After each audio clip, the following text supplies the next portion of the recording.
எல்லாமே கம்முன்னு ராவணனுக்கு பயந்துன்னு இருக்கு அப்படின்ட்டு ராமர் நினச்சிட்டு உடனே லக்ஷ்மணத்தில் கேட்குறாரு, கொண்டு வா என்னுடைய கோதண்டத்தை, அந்த அம்பை கொண்டு வா, இந்த உலகத்தையே அழிச்சிட்றேன் நான். என் சீதையை அந்த சிரித்த முகத்தோடு புன்முறுவலோடு என்னை அனுப்பிச்சு வச்சால, போய் மானை பிடித்து கொடுங்கள் என்று அந்த புன்முறுவலோடு மறுபடியும் என்னை திருப்பி கொடுக்கலன்னு சொன்னால் அந்த உலகத்தையே தலைகீழ புரட்டிடுறேன், மொத்தத்தையும் பிரளயத்தை கொண்டு வந்துடுறேன். அப்போ நம்ம கொஞ்சம் வீரத்தை காண்பிச்சா தான் உலகம் பயப்படும் போல இருக்குது. நம்ம சாதுவாக போகிறதுனால தானே ராவனுக்கு பயப்படுது, எனக்கு பயப்பட மாட்டுது இந்த தேவதைகள்லாம். ராவனுக்கு பயந்து சீதை அபகர்ஷம் ராவணன் தான் அப்படின்னு சொல்லி யாரோ ஒரு துஷ்டம் அபகர்ஷம் அவன் பேர் அவனை சொல்ல மாட்டேன்றது. அப்போ யாருக்கோ பயந்து, அப்போ எனக்கு பயப்பட மாட்டேன்றது.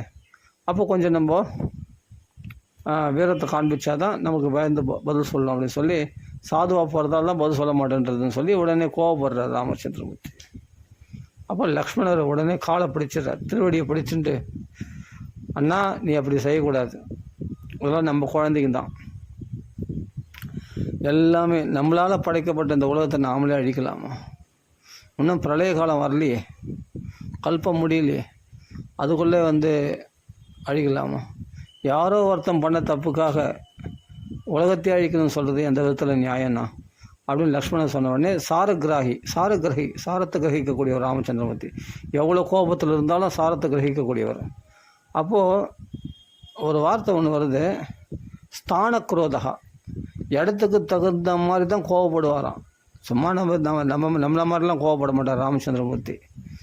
சும்மா புசுன்னு அந்த கோபத்துக்கே வேல்யூ இல்லாமல் போயிடும், தேவையில்லாத கோவப்பட்டா. அப்படிலாம் ராமச்சந்திரன் கோவப்படுவார். ஸ்தான குரோதகா, எந்த இடத்துல நல்ல காலம் அந்த ஸ்லோகம் டக்குன்னு ஞாபகம் ஸ்தான குரோதகா. அந்த ஸ்தானத்தில் எந்த இடத்துல எப்படி கோவப்படணும்னு தெரியும். அதே சமயத்தில் சாரத்தை சொன்னால் அது கிரகிச்சுப்பார் ராமச்சந்திரமூர்த்தி. அப்போ அவருடைய கோபமானது அர்த்தமற்றது கிடையாது, வீண் போகாது, அது நியாயமானதாக இருக்கும். அதே சமயத்தில் அந்த கோபமானது அது செயல்படுத்திடும். அப்போது கஸ்ய பிப்பியதி தேவாஸ்ய ஜாதரோஷஸ்ய சம்யுகே அப்படின்னு வால்மீகி நாரதத்துக்கு, கஸ்ய பிப்பியதி ரோஷஸ்ய, யாருக்கு கோபம் வந்தால் தேவரெல்லாம் நடுநடுங்கி போகிறார்களோ அப்படிப்பட்ட பரமபுருஷனை பற்றி சொல்லுங்கள் என்று வால்மீகி சொல்கிறார் இல்லையா. கஸ்ய பிப்பியதி தேவாஸ்ய ஜாத ரோஷஸ்ய சம்யுகே, கஸ்ய பிப்பியதி யாரை பார்த்து பயப்படுறாங்க, கஸ்ய பிப்பியதி தேவாஸ்ய தேவரெல்லாம், வாயுதேவன், அக்னி, சந்திரன், சூரியன் எல்லாம் பயப்படுறாங்க. உண்மையிலேயே ராமர் நாசையாமி ஜெகத் சர்வன்ட்டு உலகத்தை அழிக்க புறப்படும் போது தேவரெல்லாம் போனாங்களாம், ரிஷிகள்லாம் போய் பிரம்மதேவத்தில் போய் பிரார்த்தனை பண்ணாங்களாம். பிரம்மதேவர் சொல்கிறார், நீங்கள் கவலைப்படாதீங்க, அப்படிலாம் உலகத்தை அழிக்க மாட்டார், லக்ஷ்மணர் சமாதானம் பண்ண போகிறாருன்னு சொல்லி அவர் சமாதானம் பண்ணி அனுப்பிச்சிடுறார். தேவரில் ரிஷிகள்லாம் பயப்படாதீங்க, அப்படிலாம் கோவப்பட மாட்டார். ஆனால் கோவப்படுறாருன்னா ஆமாம், சீதை அந்த அளவுக்கு உயர்ந்தவள். அப்படியேப்பட்ட ஒரு பக்திக்காக பகவான் உலகத்தையே கூட அழிக்க புறப்படுவானாம். அவள் அப்படியேப்பட்டவள் சீதைன்னா ஒரு சீதை தான், சீதைக்கு சமமாக யாருமே கிடையாது. அப்படியேப்பட்ட மகாபதிவிரத்தை, சாதாரணமானவள் கிடையாது. அப்படியேப்பட்ட ஒரு திருடபக்தி அவள், அப்படியேப்பட்ட ஒரு பக்தி. அது மாதிரி பக்தியை பார்க்க முடியாது, அது மாதிரி பக்தி யாரும் பண்ணவும் முடியாது, சான்ஸே கிடையாது. அப்படின்னா அனன்ய தெய்வத்துவம் பாஸ்கரேன பிரபாயதா அப்படின்னு சொல்கிற மாதிரி, அனன்ய தெய்வமாக இருக்கக்கூடிய பாஸ்கரேன பிரபாயதா, சூரியன் நிலத்திலிருந்து ஒளியை பிரிக்க முடியாதது போல் என்னைய ராமனும் பிரிக்க முடியாதுன்னு அந்தளவுக்கு அந்யோன்யமாக அனன்ய பக்தி பண்ணுறான்னா ராமச்சந்திரமூர்த்தி இடத்துல. அப்போ அவள் சாதாரணமானவளா நாமளும் இருக்கிறோம் பகவான் இடத்துல, அப்படியே ராமரிடத்தில் அப்படியே பக்தி பண்ணுறோம். அப்படி பக்தி பண்ணும். அதான் சொல்கிறார்,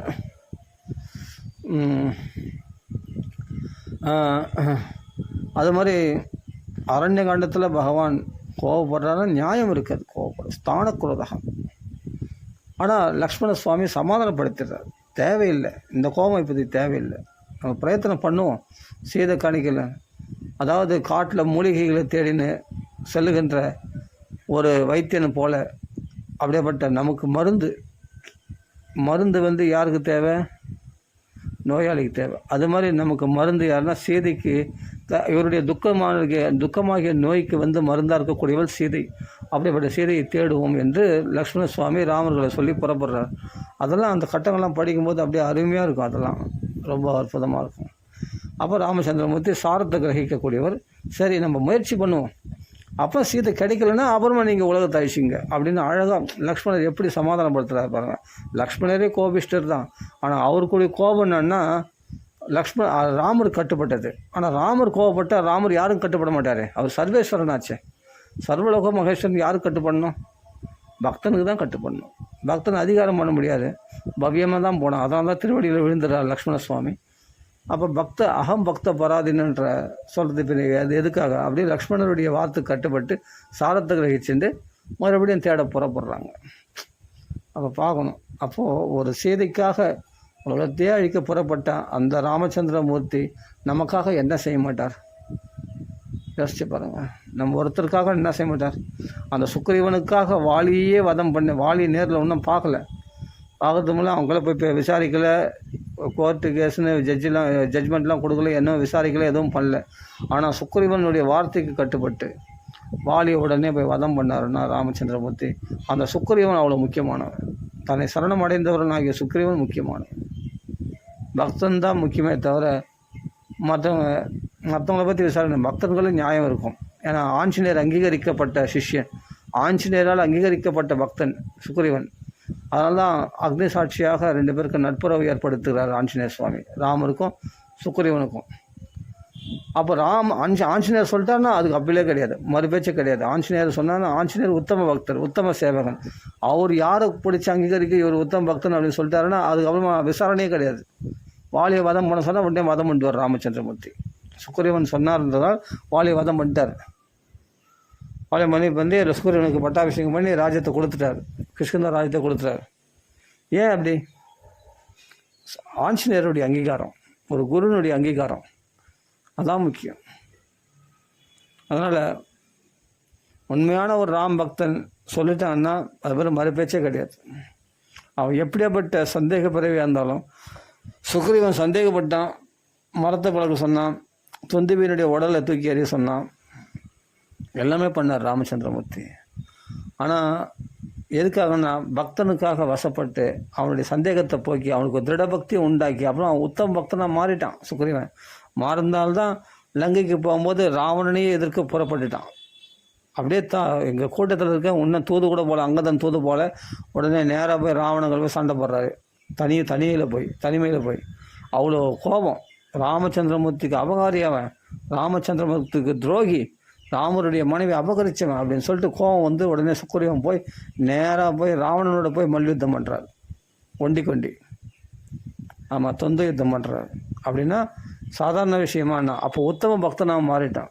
அப்படி ஒரு கோபம் வரணும். ராமனை பற்றி ஒருத்தர் யாருன்னா சொல்லக்கூடாது, ராமரை பற்றி ஒருத்தர் நிந்தனை பண்ணக்கூடாது, ராமருக்கு ஒருத்தர் துரோகம் பண்ணான்னா அவனை விடக்கூடாது அப்படின்ட்டு போய் அடிக்க போகிறாரு. இப்போ சுக்ரீவன் அந்த உத்தம பக்தி அங்கே வந்துடுச்சா இல்லையா? அதுக்கு முன்னாடி மந்த பக்தியாக இருந்தவர் இப்போ உத்தம பக்தி உள்ளவனாக மாறிட்டார். யார்? சுக்ரீவன். எதனால்னா ஆஞ்சநேயருடைய ஆஞ்சநேயருடைய சகவாசம், அந்த சத்சங்கம், ஆஞ்சநேயருடைய சத்சங்கத்தினால் மாறப்பட்டது. ஆஞ்சநேயர் எப்படி பக்தி பண்ணார் பாருங்க, அப்படி பக்தி பண்ணியிருக்கார். அப்படிப்பட்ட உத்தம சேவகன்ற பேர் வாங்கி ஆலிங்கன பாக்கியத்தை பெற்ற பார்த்த உடனே சுக்ரீவனுக்கு ஆசை வராதா? ஏன் நம்ம ஆலிங்கனம் பண்ணக்கூடாதா? ராமச்சந்திரமூர்த்தி என்ன பண்ணிக்கோ, அப்போ உன்னுடைய பக்தியை நீ நிரூபணம் பண்ண. ராமச்சந்திரமூர்த்தி பார்க்கறதுக்காக நிரூபணம் பண்ண, ஊர்மைச்சிக்கிறதுக்காக கிடையாது அப்படின்னா உடனே பார்த்தார். அதே மாதிரி அவர் அந்த உத்தம பக்தனாக திகழ்ந்தார். ஆஞ்சநேயருக்கு சம்மா சுக்ரீவனும் ஆயிட்டார். அப்பமா சிறந்த பக்தனாக, ஃபஸ்ட்டு சந்தேகப்பட்டாலும் அப்பா சிறந்த பக்தனாக மாறிட்டார். அப்போது அதுக்காக தான் சேனா சைன்யங்கள் அத்தனை பேரையும் ராமர் திருவடியில் சமர்ப்பணம், அவருடைய பிராணங்கள்லாம் தியாகம் பண்ணுறதுக்கு அர்ப்பணம் பண்ணிட்டார். கரெக்டாக கவனிக்கிறது. அவளை பிராண தியாகம் பண்ணுறதுக்கு தன்னுடைய சேனா சைன்யங்கள் எல்லாத்தையுமே, வானர படைகள் அத்தனை பேரையும் ராமார்ப்பணமஸ்து அப்படின்னு சுக்ரீவன் சமர்ப்பணம் பண்ணிட்டாலே தன் சேனைகள்லையும். அப்போ அவ்வளோ பேர் உயிரை பணையை வச்சு தானே ராமருக்கு செய்தியை மீட்டு கொடுக்குறாங்க வானர்கள்லாம் சேர்ந்து. அப்போ அந்த ராம கைங்கரியத்துக்காக தன் ஆவி, தன் உயிர், பிராணன், உடல் எல்லாமே ராமருக்காக அர்ப்பணம் பண்ணுறாரு. அப்படின்னா உத்தம பக்தனாக திகழ்ந்துட்டான்னு அர்த்தம். சுக்ரீவன் உத்தம பக்தனாக மாறிட்டான்னு அர்த்தம். அதனால் நாம் பக்தி பண்ணுறதுன்னா நான் என்னென்னா, பக்தினா ஊனை உருக்கி உள்ளொளி பெருக்கி அப்படின்னு சொல்லுவாங்களே, அதுபோல் காதலாகி கசிந்து கண்ணீர் மல்க அப்படி உருக்கி உருக்கி பகவானுக்காக பிரார்த்தனை பண்ணுறது, பகவான் நினச்சி உருகிறது. ஓகே, பக்தினா உண்மையான அன்பு. அதாவது பலனை எதிர்பார்க்காத, எந்த வித தடங்கள் வந்தாலும் அந்த தடைகளை உடைச்சிண்டு பகவானிடத்தில் செலுத்தக்கூடியது பக்தி இல்லையா? அதுதான் சுக்ரீவன் செய்தான், ஆஞ்சநேயர் செய்தார், எல்லாமே செய்தார், லக்ஷ்மண சுவாமி செய்தார், பரத சத்ருகன் எல்லாமே அதை தான் செய்தாங்க. ஒரே ஒரு தடை கைகை இருந்தால், கைகையும் திரஸ்காரம் பண்ணிவிட்டு ராமன் திருவடியில் சேர்ந்துட்டார் பரதன். அப்போ ராமர் பாதுகை வாங்கி போய் ராமர் பாதுகை பட்டாபிஷேகம் பண்ணி ராஜ்யத்துடைய காரியங்களை ராமருடைய பாதுகைகளை சமர்ப்பணம் பண்ணி ராஜ்யத்தை ஆண்டு கொண்டிருக்கிறார். சீரவாச ஜடாதாரியாக மாந்தூர் மரபுரை விடுத்து கொண்டு அப்படியே நந்தி கிராமத்தில் வாசம் பண்ணுறார். நகரத்துக்குள்ளே அயோத்தியில் பிரவேசிக்காமல் நந்தி கிராமத்திலே வாசம் பண்ணுறார் பரதன். அப்படி தான் ராஜ்யத்தை ஆடுறார். அப்போ சாதாரணமானவங்க கிடையாது, எல்லாமே ஒவ்வொரு பக்தர்களும் பார்த்தா ராமாயணத்தில் சாதாரண பக்தர்களாக கிடையாது, பயங்கரமான ரொம்ப தீவிரமான பக்தர்களாக இருக்கிறாங்க. எல்லாம் உத்தம பக்தர்களாக, உத்தம அதிகாரிகளாக தான் இருக்காங்க எல்லாமே பார்த்தா. பாகவத்தில் உத்தம அதிகாரி, மத்தியம அதிகாரி, பிராகிருத அதிகாரிலாம் சொல்கிறது. ஆனால் அதில் உத்தம அதிகாரியாக இருக்கிறவங்க பரதன் எல்லாமே பார்த்தா உத்தம பக்தர்களாக தான் இருக்கிறாங்க ராமாயணத்தில் பார்த்தா. ஆஞ்சநேய சுவாமி பார்த்தா அப்பா அதை சொல்லவே முடியாது, அவ்வளோ சிறந்த பக்தராக இருக்கார். சீதா பார்த்தா ஆஹா ஆந்தமா மாதிரி பதிவுறதா, வைஷ்ணவ தர்மத்துக்கு எழுது. ஜானகி காந்தஸ்மரன் ஜெய ஜெய ராம ராமா அப்படின்னு சொல்கிறோன்னா ஜானகி தான் முதல்ல நிற்கிறான். பரதன் பார்த்தா அவருடைய பக்தி என்னத்தை சொல்கிறது. எல்லாமே சத்ருகுணம் பார்த்தா அடியாருக்கும் அடியாராக அப்படி ஒரு உத்தம பக்தி, சாதாரணமான பக்தர்கள் கிடையாது எல்லாமே. தசரதர் பார்த்தா ராமரை பிரிஞ்சால் உயிரே போயிடுச்சு அவருக்கு. தசரதர் அப்படி ஒரு பக்தராக இருக்காரு. ராமருக்காக உயிரியே பிராணத்தியாகம் பண்ண ஜடாயு. என்ன இப்போ ஒரு பட்சின்னு சொல்கிறோம், ஆனால் அவர் பார்த்தா உத்தம பக்தர். எல்லாமே உத்தம அதிகாரிகள் தான். ராமாயணத்தெல்லாம் இந்த மத்தியம அதிகாரிகள்லாம் கிடையாது, எல்லாமே உத்தம அதிகாரிகள் தான். சபரி வயசான காலம் வரைக்கும் பகவானுக்காக பழங்களை வச்சுன்னு காத்துன்னு இருக்கான்னு சொன்னால், அது மாதிரி நம்மலாம் கொஞ்சம் பக்தியில் நம்ம சலிச்சிடுறோம். கொஞ்சம் ஏதாவது நம்மளுக்கு அனுகூலமாக இல்லைன்னா குடும்பத்தில் ஏதாவது நம்மளுக்கு பக்திக்கு தடை வந்தால் உடனே பக்தியை விட்டுடுறோம். ஆனால் அந்த தடைகளை போக்கிறதுக்கு நம்ம முயற்சி பண்ணுறதில்ல. அந்த தடையாக நினைக்காம அந்த பௌதிக சௌக்கியங்களே போய் உழல்றோம். பௌதிக சௌக்கியம் தான் ஆன்மீகத்துக்கு பக்திக்கு தடையாக இருக்குது. பௌதிக சௌக்கியத்தில் வேணால் உழறேன், ஆனால் ஆன்மீகத்தை வேணால் விட்டுடுறேன், அந்த ராமர் வேணால் விட்டுடுறேன் அப்படின்னு பௌதிக சௌக்கியத்தில் போகிறோம். தடைகளை போக்கி ராம பக்தியில் தீவிரமாக இறங்கணுன்ற எண்ணம் வர மாட்டேங்குது. ஆனால் சபரி என்ன பண்ணுறான், சலிக்கலை. எத்தனை நாள் காத்துன்னு இருந்தான் அந்தம்மா ராமருடைய வரவுக்காக. அப்படி ஒரு உத்தம பக்தி பண்ணியிருக்கான் அந்தம்மா. சபரி என்னன்னா மோட்சத்தை எடுத்துட்டா, அக்னியில் பிரவேசமான திவ்ய ரூபத்தை எடுத்துன்னு மதங்க மகரிஷியுடைய எங்கே இருக்கா வைகுண்டம், அந்த வைகுண்டத்தை உடனே அடைஞ்சிட்டா சபரி. உடனே மோட்சம், சபரி மோட்சம் ராமருடைய சன்னிதானத்தில். சபரி மோட்சத்துக்கு சாட்சி பூதனாக இருந்தான் ராமச்சந்திரமூர்த்தி, சாட்சி பூதனாக இருந்தார். அப்போ நம்ம இதெல்லாம் யோசிக்கும்போது பார்த்தா இப்படியாப்பட்ட உத்தம பக்தர்கள்லாம் ராமாயணத்தில் பார்த்தா எவ்வளோ பேர் இருக்காங்கன்னு. ஆமாம், அப்போ பாருங்கள், கௌசல்யா ஒரு வாழை மரத்தை அடியில் வெட்டினா எப்படி விழுந்தாலும் அது மாதிரி ராமனை பிரியணும்னு நினச்சா அப்படி விழுந்தாலாம் கௌசல்யா, அப்படியே சடால்னு விழுந்தாலாம். உடனே போய் தூக்குறாராம் ராமச்சந்திரமூர்த்தி கௌசல்யா பிரிஞ்சு. ஏன்னா 14 வருஷம் இல்லை 14 நிமிஷம் பிரிஞ்சிருக்க முடியாது அவங்களெல்லாம் ராமச்சந்திரமூர்த்தியை. அப்படியேப்பட்ட உத்தம பக்தர்கள் எல்லாமே பார்த்தா. சுமித்ரை பார்த்தா மகா ஞானியாக இருக்கிற அந்தம்மா. லக்ஷ்மிக்கே லக்ஷ்மி கடாட்சத்தை கொடுக்கக்கூடியவன், சூரியனுக்கே பிரகாசத்தை கொடுக்கக்கூடியவன் இந்த பகவான் அப்படின்னு சொல்லி சூர்யா ஸ்ரீ அக்னிக்கே அக்னித்தன்மையை கொடுக்கக்கூடியவன் இந்த ராமச்சந்திரமூர்த்தி. அப்படியேப்பட்ட பகவானை பெற்றெடுத்த நீ கவலைப்படலாமான்னு சொல்லிட்டு கௌசல்யக்கு சுமித்ரை ஞானோபதேசம் பண்ணுறான் அந்த அம்மா. அப்போது அந்த அம்மா ஏன்னா இந்த சாதாரண பெண் தானே, பெண்ணு கிடையாது, அந்த அம்மா மகா ஞானியாக இருக்கிறாங்க அந்த அம்மா சுமித்ரா. அப்போ அவங்கள உத்தம அதிகாரிகளாக தான் இருக்காங்களே தவிர யாருமே சாதாரண அதிகாரி, உத்தம பக்தர்களாக தான் இருக்கிறாங்க. ராமாயணத்தில் பார்த்தாவே அப்படி தான் இருக்காங்க. அதெல்லாம் அதான் சொல்கிறேன், நம்ம கதையை அப்படி படிச்சுன்னு வந்தாவே போதும், அவ்வளோ சூப்பராக இருக்கும் படிக்கிறதுக்கு. எங்கேருந்து தான் பக்தி வருமோ சொல்ல முடியாது ராமாயணத்தில். என்னென்னா ரொம்ப ஆஹா ஓஹோன்னு அதெல்லாம் வேணாம், சாதாரணமாக பக்தி பண்ணால் போதும். அயோத்தியாவாசிகள்லாம் பார்த்தா ராமருக்காக அப்படியே அயோத்தியில் ஜனங்க அப்படியே புரண்டுது ராமர் பின்னாடி. ஒரு வேடுவன் வலையில் மான்களை இழுத்துன்னு போகிற மாதிரி தன்னுடைய மாயா வழியில் அந்த அயோத்தியவாசிகளை அப்படியே அழிச்சும் போகிறார் பகவான். சரி நதிக்கரை வரைக்கும் அவங்க அழிச்சும் போகிறார். தமசா நதி வரைக்கும் அப்படியே அழிச்சும் போயிடுறாரு. அவங்களும் அப்படியே பின்தொடர்ந்து போகிறார்கள். எல்லா மக்களும் அயோத்தியாவாசிகள் எல்லாம் ராமர் பின்னாடி போயிடுறாங்க காட்டுக்கு போகும்போது. பிரிய முடியல ராமரை. அப்போ ராமர் ஏமாற்றிட்டு தான் நைட்டோட நைட்டாக ஏமாற்றிட்டு தான் அவங்கள விட்டு போக வேண்டியது இருக்குது. புகனுடைய சக்கியம் பெறுறார். அப்போ பரத்வாஜ் ஆசிரமத்துக்கு அப்போ சித்திரக்கூடத்தில் போய் வாசம் பண்ணுறார் பின்னாடி.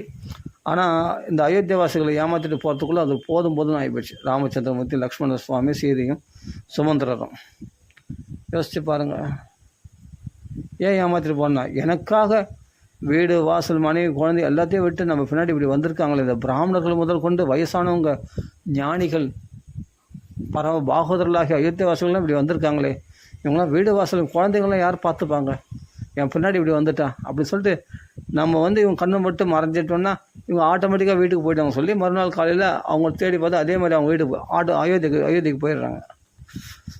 ஏன்னா அவர்கள் சௌக்கியமாக வச்சுக்கணுன்னு தான் ராமருக்கு எண்ணமே தவிர ராமருக்காக அவர்கள் சௌக்கியத்தை இழக்கணுன்றது ராமருடைய எண்ணமே கிடையாது. அப்படிப்பட்ட வானர்கள்லாம் உயிரை விடுகிறார்கள். அவர்கள்லாம் சஞ்சீவி பர்வதத்தின் மூலமாக அவர்களுடைய உயிர்களை காப்பாற்றினார். அதுக்கு மறுபடியும் உயிரை விட்ட பிறகு இந்திரன் என்ன வர வேணும்னு கேட்குறார். மனுஷனாக இருக்கிறனால கேட்குறார். அகம் மானுஷம் மன்னியன்னு சொல்கிறார் ராமர். சரி அப்படின்னா மனுஷனா உனக்கு என்ன வர வேணும் கேளு அப்படின்ட்டு இந்திரன் கேட்குறான். அப்போ ராமச்சந்திரமூர்த்தி சொல்கிறார், செத்த வானர்களை அத்தனை பேரை பழைக்க வைக்கணும். அதுதான் இந்திரன் சொன்னான்னா யமதர்மன் எல்லா தேவர்களும் இந்திரன் தான் 33 தேவர்கள் அதிபதி. அவன் சொன்னான்னா யமன் வருணன் எல்லாமே கேட்பாங்க. ஆனால் யமதர்ம ராஜா சில இறந்த அந்த வானர்களை பழைக்கும்படி செய்யணும். உடனே பழைக்கும்படி செய்துட்டார். அதுதான் எல்லா வானர்களும் தூங்கி எழுந்தவர்கள் போல் எழுதுக்கிறாங்க. அப்போது 2வது தடவை உயிர் பழைக்கிறாங்க எல்லா வானர்களும். ஏன்னா எனக்காக உயிரை விட்ட ஒருத்தர் கூட உயிரை போகக்கூடாது, அவங்களாம் சேமாக வாழணும்னு. அத்தனை வானர்களும் எழுந்து கொண்டு வருகிறார்கள். ஒரு ராட்சசம் கூட எழுந்துக்கல. ஆனால் ஒரு வானர் கூட சாகலை. எதனால்னா ராம கைங்கரியத்துக்காக தன் பிராண தியாகம் பண்ண அவர்களாம் என்னுடைய நண்பர்கள் என்று சொல்கிறார். ஆமாம், ஏன்னா பல்லக்கில் சீதையை அழிச்சுன்னு வரும்போது விபீஷணன் தடுக்கிறான். எல்லாம் சீதை பார்த்ததே கிடையாது. மகாலட்சுமியுடைய அவதாரமாமே சீதை அப்படி இருப்பாங்களுமே, அவ்வளோ அழகாக இருப்பாங்களுமே, நம்ம போய் பார்க்கலாம் அப்படி ஆசை. அந்த வானதும் வச்சு என்ன தெரியும், சீதையை பார்த்து கிடையாது, பார்க்கணும் எல்லாம் முந்தி அடிச்சுன்னு நான் முன்னேன்னு சொல்லிட்டு உடனே பார்க்குறாங்க. உடனே விபீஷணன் என்ன பண்ணுறான், பெரம்புகளால் அடித்து அந்த வானர்களை துரத்துறான்.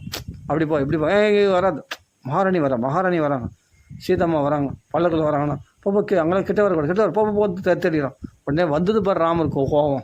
விபீஷணா என்ன நினச்சி நீ, எதுக்கு வானர்களை துரத்தி அடிக்கிற நீ? இல்லை சீதம்மா வராங்க, அதுக்காக நான் வரட்டும், சீதை வந்தான்னா இப்போது பார்க்கட்டுமே, பல்லக்கில் இறங்கி வர சொல்ல, சீதையை பல்லக்கில் அழிச்சுன்னு வருவானா, பல்லக்கு நிறுத்த சொல்லிட்டு சீதை இறங்கி வர சொல்லுண்ணா. சீதையை இறங்கி நடந்து வர சொல்கிறாங்க. பரவாயில்ல, என் சன்னிதானத்தில் தானே இருக்காவோ, கணவன் முன்னாடி பப்ளிக்காக வரலாம்.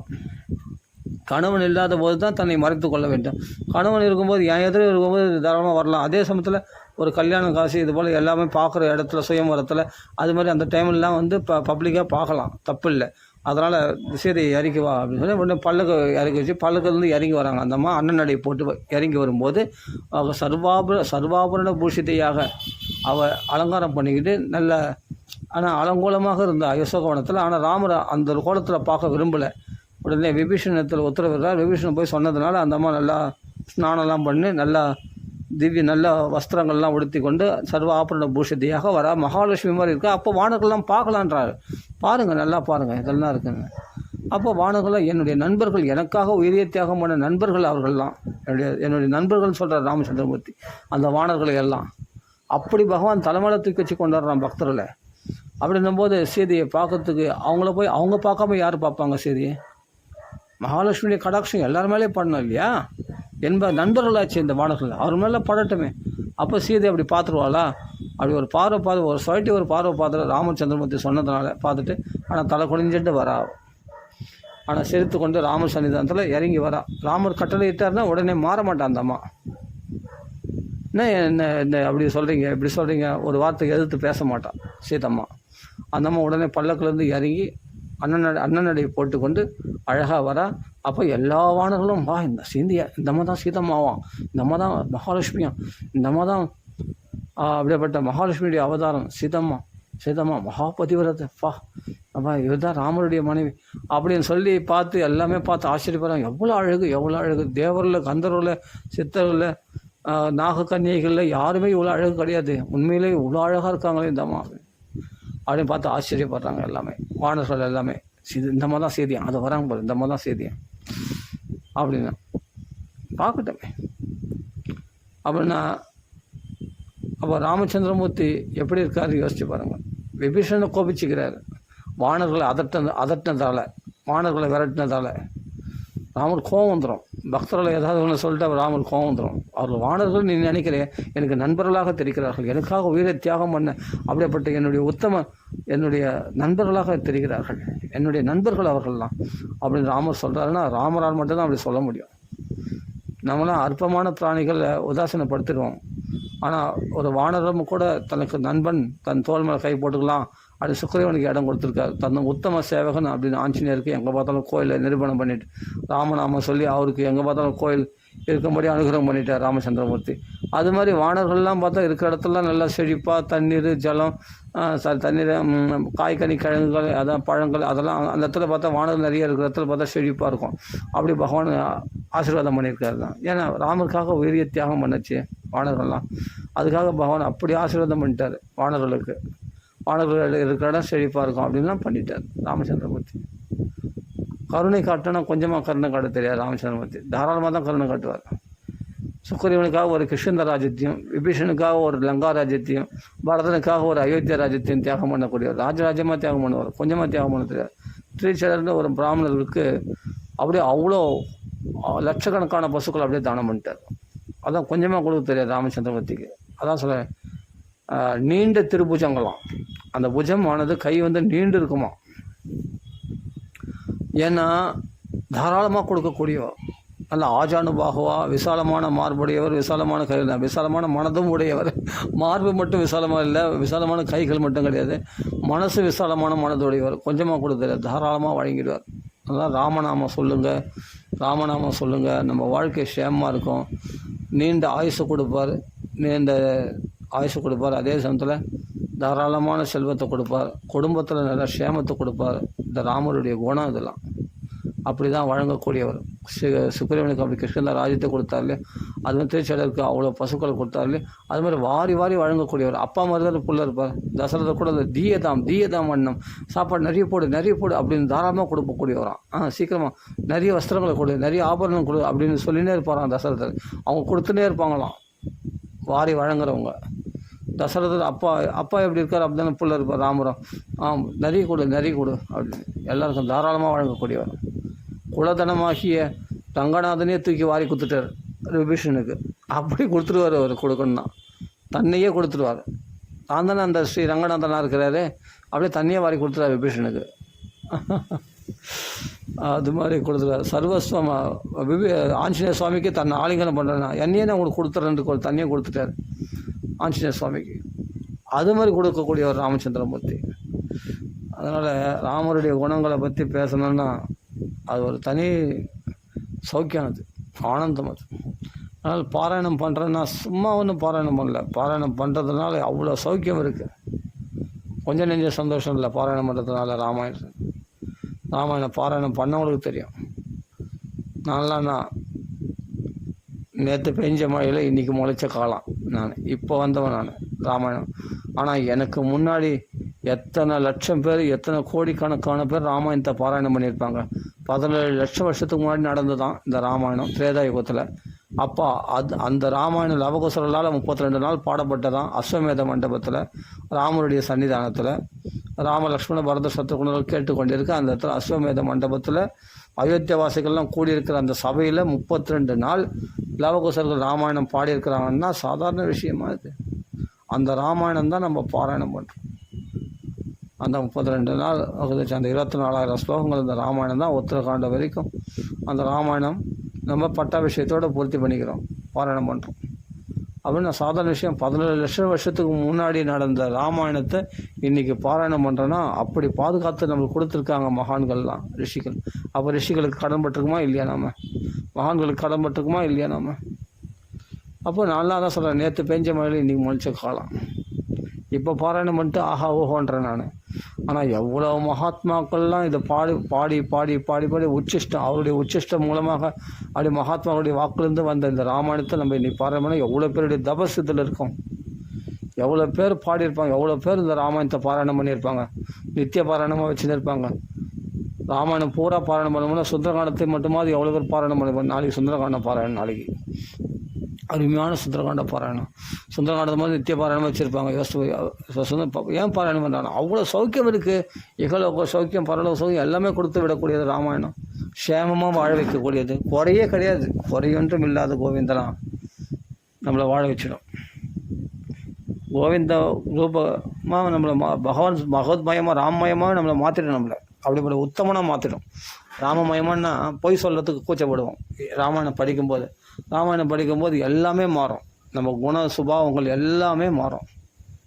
நடவடிக்கைகள், நம்ம பேச்சு, நம்மளுடைய மனசு, நம்மளுடைய கோபம், தாபம் எல்லாமே மாறும். ராமாயணம் படிக்கும்போது அதை நீங்களே உணர்வீங்க. படித்து பார்த்தீங்கன்னா தெரியும். இல்லை படிக்க வரல சான்ஸ்கிரிட்னா, இப்போ அடியன் யூடியூப்பில் போட்டுக்கணும், அதை அப்படியே ஃபாலோ பண்ணுங்கள் போதும். வேறு ஒன்றும் வேணாம், ஃபாலோ பண்ணுங்கள். அதை ஃபாலோ பண்ணும்போதே உங்களுக்கே அந்த சௌக்கியம் என்னன்னு தெரியும். அப்போ ஆட்டோமேட்டிக்காக நம்ம குண சுபாவம் நமக்குள்ளே ராமர் உள்ளே புகுந்துருவார். நீங்கள் ஸ்ரவணம் பண்ணுறீங்களே, காது வழியாக பகவான் உள்ளே பூந்துடுறானா. ஷுண்வதாம் ஸ்வகதாம் கிருஷ்ணா புண்ணிய ஸ்ரவண கீர்த்தனா ஹிருத்யந்தஸ்து ஹி அபத்ராணி விதுனோதி சுஹுருத் சதாம். ஷுண்வதாம் ஸ்வகதாம், தன்னுடைய கதைகளை கேட்கின்ற காது வழியாக பகவான் உள்ளே புகுந்து ஹிருத்யந்தஸ்து ஹிருதயத்துக்குள்ளே புகுந்து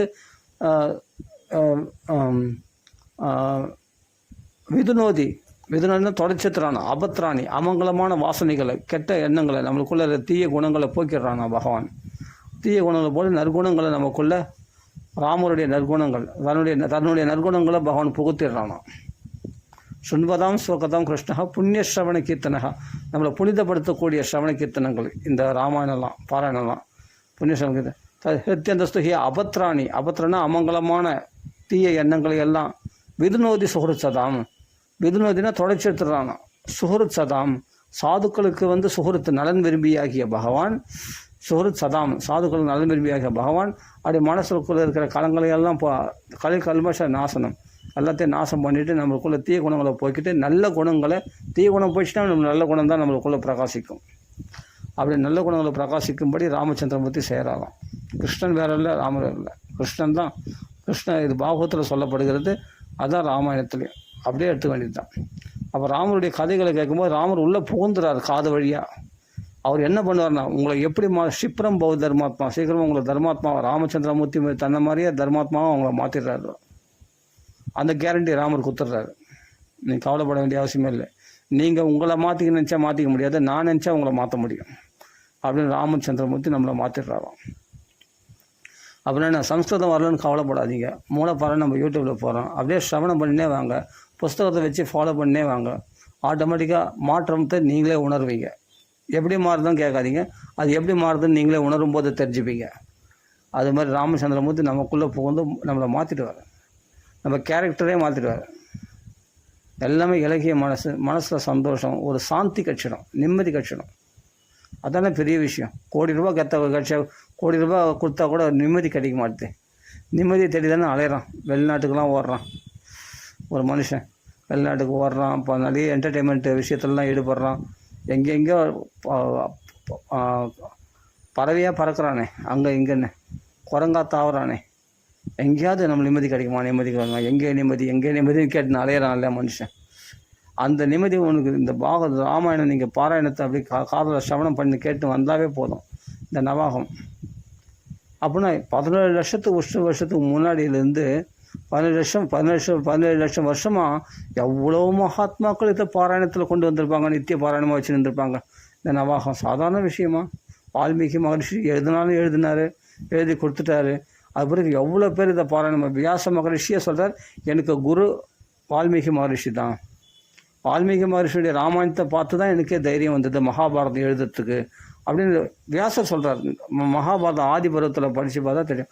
எனக்கு யாருன்னா எனக்கு இன்ஸ்பிரேஷனாக மகாபாரதம் எழுதுறதுக்கு தைரியம் கிடச்சிது. அதனால ராமாயணம் தான் அது முதல். ராமாயணத்தை பார்த்து தான் அந்த தைரியம் கிடச்சிதான் அவருக்கு, அந்த இன்ஸ்பிரேஷன் வந்து தான் அவருக்கு. அப்போது யாருன்னா வால்மீகி மகரிஷி தான் ஒரு விதத்தில் அவருக்கு குரு வியாசருக்கு. அந்த ராமாயணம் தான் ஃபஸ்ட்டு ஆதி காவியம். எதுனா ராமாயணம், நம்ம ஹெட்டிங்கே அப்படி தான் போட்டிருக்கோம் ஆதி காவியம்னு. அந்த ராமாயணத்தை முதல்ல இதிகாசம்னு வந்ததுன்னா ராமாயணம் தான். அதுக்கப்புறமா தான் வியாசர் வந்தார். அவர் வந்து துவாபர யுகத்தில் வந்த பிறகு தான் மகாபாரதம் 18 புராணங்கள் எல்லாமே அப்புறமா வந்துச்சு. ஆனால் முதல் வந்து இருந்தது வேதங்கள் தான். வேதங்கள் தர்மசாஸ்திரம் ஸ்ருதி ஸ்மிருதிகள் தான் இருந்தது. அப்புறமா தான் இதிகாசம்னு முதல் ஆதிகாவியம் எழுதுனது யாருன்னா வால்மீகி மகரிஷி தான் எழுதினார். முதல்ல அதான் ஆதி காவியம். ஆதி காவியம்னா ஆதி, அதுதான் முதல்ல காவியமாக எழுதப்பட்டதுன்னா ராமாயணம் தான். பாடலாக அருமையான ஸ்லோக வடிவத்தில் நம்ம கதையாக அழகே எழுதி கொடுத்தார் ராமருடைய அவதாரம். அதுக்கப்புறமா வந்து என்னென்னா மற்ற அவதாரங்கள்லாம் வச்சு தைரியமாக, அப்புறம் மற்ற மகரிஷிகள்லாம் தைரியம் வந்தது. மார்க்கண்டேயர் புராணங்களை எழுதினார். அப்புறம் வியாச மகரிஷி எழுதினார். நம்மளுக்கு கிடைச்சிது 18 புராணங்கள், அப்புறம் 24 உப புராணங்கள், இதிகாசமாகிய மகாபாரதம் எல்லாம் கிடைச்சிது அப்புறமா. எதனால்னா வியாசரால். அப்போ ஆதியில் முதல் எழுதின ஆதிகவி யாருன்னா வால்மீகி மகரிஷி தான். உலகத்தை எழுதினவர் யாருன்னா ஆதிகவி யாருன்னா பிரம்மதேவர். அது ஒரு விஷயம், அது இருக்கட்டும். ராமாயணத்தை எழுதின ஆதிகவி, முதல் இதிகாசத்தை எழுதின ஆதிகவி யாருன்னா வால்மீகி மகரிஷி. அப்போ வால்மீகி மகரிஷி எழுதின அந்த ராமாயணத்தை பார்த்து தான் அது பிறகு வியாசர் யார் தான் பகவான் தான். ஆனால் அவருக்கு யார் குருன்னா வால்மீகி தான். அதுக்கு பிறகு தான் பகவான் பண்ண அவதாரங்களை எல்லாம் கதை வடிவத்தில் மகாபாரதமாக எழுதினார், புராணங்களில் எழுதினார், எல்லாமே பண்ணார். யோசிச்சு போகணும். அப்போது ராமாயணம் சாதாரண விஷயங்களே. அதனால் 16 வருஷமாக இப்போ வியாசரெல்லாம் பார்த்தா பாராயணம் பண்ணியிருக்கார் இந்த ராமாயணத்தை, வால்மீகி ராமாயணத்தை. வியாசரெல்லாம் பாராயணம் பண்ணியிருக்கிறதால தானே அதை பார்த்து அவருக்கு மகாபாரதம் எழுதணும்னு தோணுச்சு, புராணங்கள்லாம் எழுதணும்னு தோணுச்சு.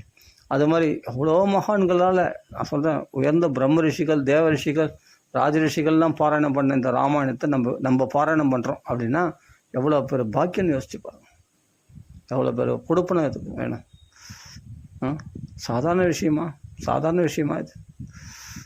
17 வருஷமாக எவ்வளோ மகான்களால் குரு பரம்பரையாக, அந்த சிஷ்ய பரம்பரையாக அப்படி பாராயணம் பண்ணியிருக்காங்கன்னு யோசிச்சு பாருங்கள். எத்தனை பேர் சம்பிரதாயங்கள் எவ்வளோ தோன்றி நிறைய மறைஞ்சிச்சு. காலப்போக்கில் நிறைய சம்பிரதாயங்கள், குரு சிஷ்ய பரம்பரை சம்பிரதாயம் நிறைய வந்து சிலதெல்லாம் மறைஞ்சிச்சு. ஏன்னா போக போக அதர்மம் அதிகமாக தர்மம் குறைய ஆரம்பிக்குது இல்லையா? அப்போ நிறைய குரு சிஷ்ய பரம்பரைலாம் நிறைய மறைஞ்சு போயிடும். அப்போது கலைகலையாக நிறைய குரு சிஷ்ய பரம்பரை இருந்தது ஆதி காலத்தில், ராமாயண காலத்துலேயே. அவர் பரம்பரைகளை ஏற்படுத்தினாங்க. வால்மீகி மகரிஷிக்கு நிறைய சிஷ்யர்கள் இருந்தாங்க. அந்த சிஷ்யர் மூலமாக நிறைய அந்த சீட பரம்பரையில் நிறைய ராமாயணம் பரவின வந்தது. ராமாயணம் எங்கே பார்த்தாலும் பாடப்பட்டது. பின்னாடி வந்து என்னென்னா அந்த சீட பரம்பரையானது நிறைய மறைஞ்சு போச்சு. ஏன் கீதையிலே பகவான் சொல்கிறாங்க இல்லையா, நான் ஆதியில் வந்து விவஸ்வானுக்கு இந்த பகவத்கீதையை சொன்னேன், காலப்போக்கில் மறைஞ்சு போச்சு, நஷ்டமானதால் இப்போ அர்ஜுனா மறுபடியும் உனக்கு உபதேசம் பண்ணுறேன். எதனால நீ பக்தனாகவும் நண்பனாகவும் இருக்கிறதுனால அப்படின்னு சொல்கிறார் இல்லையா.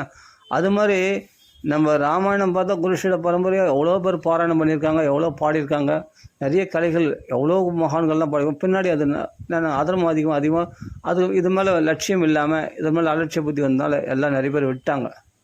ஆனால் எங்கேயோ இப்போவும் நிறைய பேர் பாராயணம் பண்ணுறாங்க. ஏதோ ஒரு வழியில் அது வளர்ந்துன்னு தான் இருக்குது, அது அழியாதுன்னு பிரம்மதேவர் வந்து சத்தியலோகத்தில் இருக்கக்கூடிய சத்தியம் தானே பேசுவார். பிரம்மதேவருடைய வாக்குக்கு 2வது வார்த்தை உண்டா? அவர் சொல்லாத மலைகள் நதிகள் இருக்கிற வரைக்கும் இந்த ராமாயணம் பிரசித்தமாக பூமியில் பரவும், அது வரைக்கும் நீங்களும் நித்தியமாக வாழ்வீர்கள், என்னுடைய பிரம்மலோகத்துலேயும் சௌக்கியமாக வசிப்பீங்க அப்படின்ட்டு வசிஷ்டர் பிரம்மதேவர் வந்து வால்மீகிக்கு வரம் கொடுக்குறாரு இல்லையா. என்னுடைய ராமாயணம் வந்து காச்சா தூண், ஒரு வார்த்தை கூட, ஒரு அக்ஷரம் கூட பொய்யா போகாது, அத்தனை சத்தியமாக இருக்கும் அப்படின்னு சொல்லி நஜா அந்துருத கதா, அந்துருதம் பொய் இருக்காது என்னுடைய வாக்கத்தில், சத்தியமாக இருக்குன்னு வால்மீகிக்கு வரம் கொடுக்குறாரு இல்லையா பிரம்மதேவர். அது மட்டும் இல்லை, பூமியில் நதிகள் மலைகள் காடுகள் இருக்கிற வரைக்கும் ராமாயணம் பிரசித்தமாக பூமியில் பரவும் அப்படின்ட்டு பிரம்மதேவர் வரம் கொடுக்குறாரு இல்லையா வால்மீகிக்கு. அப்புறம் அதே சமயத்தில் நீண்ட ஆயுஷையும் கொடுக்குறார் வால்மீகிக்கு இந்த உலகத்தில். அதுக்கு பிறகு தன்னுடைய பிரம்மலோகத்துலேயும் ரொம்ப நாள் வாசம் பண்ணுறக்கூடிய பாக்கியத்தையும் கொடுக்குறாரு. அது கிடச்சிச்சு. அவருக்கு வைகுண்டமே காத்துனுக்குதே. வால்மீகி எப்போ ஒரு வாரம் வரவேற்கிறதுக்கு ஒரு நாராயணனே காத்துன்னு இருக்கான். ஆனால் விஷ்ணு அர்பலம் பிரபத்ததே அப்படின்னு சொல்லிட்டு விஷ்ணுக்கே பலத்தை அதிகரிக்க செய்தார் வால்மீகி. அப்படின்னும் போது தாராளமாக அது வைகுண்டம் காத்துன்னு இருக்கு. ஆனால் வைகுண்டத்து எப்போ வரையா வா, அது வரைக்கும் கிரமமுக்தி படிப்படி அந்த உலகத்துலேயும் சௌக்கியத்தை அனுபவிச்சுக்கோ. பிரம்மலோகம் பிரம்மதேவர் கூப்பிட்றாரு, அங்கே வந்து நல்லா சௌக்கியத்தை அனுபவிச்சு எவ்வளோ காலம் இருக்க முடியுமோ இருந்துக்கோ, உங்கள் இஷ்டம்தான். அப்புறம் எப்போ நிதானமாக வரணும்னு ஆசைப்படியா அப்போ வைகுண்டத்துக்கு வந்துடு, அயோத்தி தாமத்துக்கு வா அப்படின்னு ராமர் ஃப்ரீயாக விட்டார் வால்மீகி. அதனால் அவர் வந்து பூலோகத்துலேயும் சௌக்கியமாக வாழறார். அப்போ பிரம்மதேவர் அதான் சொல்கிறார், நீ என்னுடைய லோகத்துலேயும் எங்கே வேணாலும் நீங்கள் போகலாம், எந்த லோகத்தில் வேணால் வாசம் பண்ணலாம். மல்லோகே என்னுடைய லோகத்துலேயும் நீங்கள் சௌக்கியமாக பாரமேஷ்டியம் பதிவில் இருக்கின்ற என்னோட சேர்ந்து நீங்கள் சௌக்கியத்தை அனுபவிக்கலாம், பிரம்மலோக சௌக்கியத்தை அனுபவிக்கலாம் அப்படின்னு வால்மீகி மகரிஷிக்கு. அதான் முக்தாத்மா வால்மீகி மகரிஷி. அவருக்கு எந்த தடங்களும் கிடையாது, அவருக்கு பிறப்பிறப்பு மேல் கிடையாது அவருக்கு. ஏன்னா அவருடைய ராமாயணத்தை படிக்கிறவங்களுக்கே பிறப்பிறப்பு கிடையாது, ராமநாமம் சொல்கிறவங்களுக்கு என்ன போது அவர் எழுதுன அப்படியேப்பட்ட வால்மீகிக்கா பிறப்பிறப்பு உண்டு. அவர் சௌக்கியமாக இருக்கிறார், அவர் முக்தாத்மாவாக இருக்கிறார். இந்த லோகத்துலேயும் இருப்பார், டக்குனு பிரம்மலோகத்துக்கு போகிற எந்த லோகத்தும் போக முடியும் அவரால். நினச்சா வைகுண்டத்துக்கும் போயிட்டு வர முடியும் அவரால், வைகுண்டத்திலே வாசம் பண்ண முடியும் அவரால். அப்படியேப்பட்ட வால்மீகி மகரிஷி அவருடைய குரு அந்த சீட பரம்பரையாக நமக்கு கிடைச்சது ராமாயணம். இன்றைக்கி எவ்வளோ லட்சக்கணக்கான மக்கள் உலகம் பூரா பார்த்தா, இப்போ அமெரிக்காவில் ஆஸ்திரேலியாவில் எங்கே பார்த்தாலும் பக்தி பரவிச்சு இல்லையா. இப்போ கிருஷ்ண பக்தி ராம பக்தி எங்கே பார்த்தாலும் பிரசித்தமாக இருக்குது. அப்போ இன்னும் எங்கேயோ ஒரு மூலையில் ராமாயணம் பாராயணம் பண்ணின்னு இருப்பாங்க நேற்றுக்கு. இப்போ இந்தியாவில் பார்த்தா இன்றைக்கி இப்போ நைட்டுன்னு சொன்னால், இப்போ அமெரிக்காலெலாம் பார்த்தா பகலாக இருக்கும். அப்போ எங்கேயோ ஒரு அமெரிக்காவில் எங்கேயோ ஒரு மூலையில் பார்த்தா ராமாயணம் பாராயணம் பண்ணியிருப்பாங்க, எங்கேயோ ராமர் கதை பேசினிருப்பாங்க, ராமநாமா சொல்லின்னு இருப்பாங்க. பாக்கியம் தானே இதெல்லாம், யோசிச்சு பாருங்க. அப்போது அந்த காலத்தில் வழி குரு சீட பரம்பரையாக நிறைய மறைஞ்சு போனாலும், ஆனால் இன்னும் அதுக்கான சீடர்கள் ராமாயணம் பாராயணம் பண்ணுறவங்க அதிகரிக்க தான் செய்திருக்காங்களே தவிர குறைச்சலாக இல்லை. இன்றைக்கி காலகட்டத்தில் பார்த்தா எங்கே பார்த்தாலும் ராமாயணம் பாராயணம் பண்ணுறாங்க, பாகவதம் பாராயணம் பண்ணுறாங்க.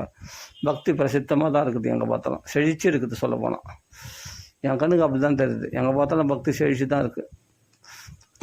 அதனால் ராமாயணம் பாராயணம் இன்றைக்கி நம்ம புதுசாக பாராயணம் பண்ணல, நாமெல்லாம் அதான் சொல்கிறேன், நேற்று பேஞ்ச மழையில் இன்றைக்கி முளைச்ச காலம். நான் சின்ன ஒரு கடுகு தான், ஆனால் எனக்கு முன்னாடி அவ்வளோ மகாத்மாக்கள் பாராயணம் பண்ணி நம்ம கையில் இந்த ராமாயணத்தை கொடுத்துட்டு போயிருக்காங்க, நம்ம கையில் இந்த ராமாயணத்தை கொடுத்துட்டு போயிருக்காங்க.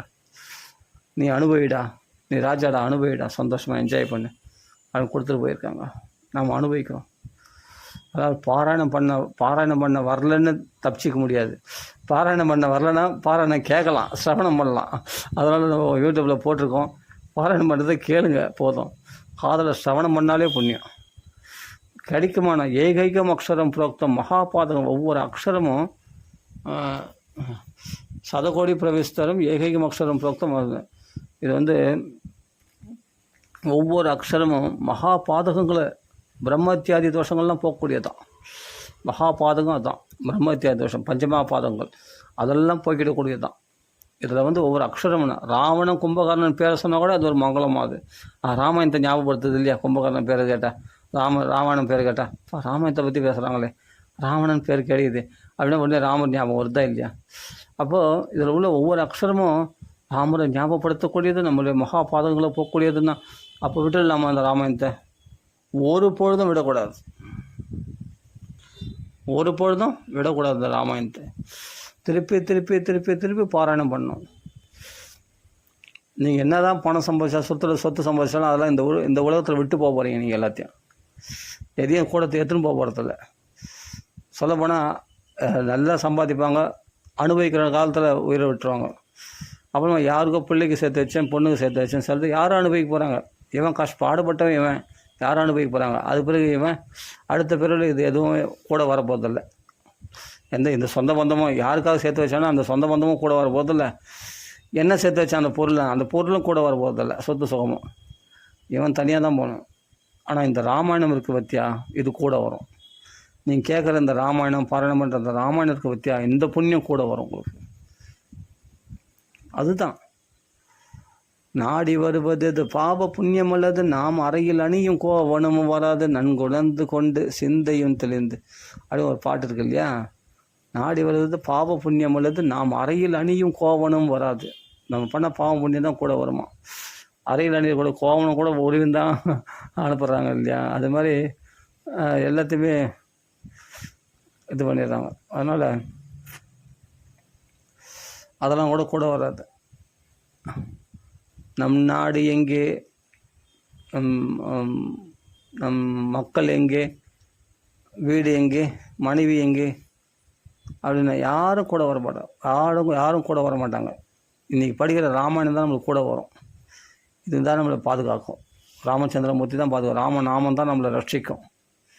அதனால் மகாமந்திரம், தாரக மந்திரம் சொல்லக்கூடிய இந்த ராமநாமம் நம்மளை காப்பாற்றும். இந்த ராமாயணம்ன்ற இந்த நாமத்தை படிச்சுங்க. ராமாயணம் ராமாயணம் ராமாயணம், அதுவே ராமநாமம் தான். எவ்வளோ ராமநாமம் இதில் வருது.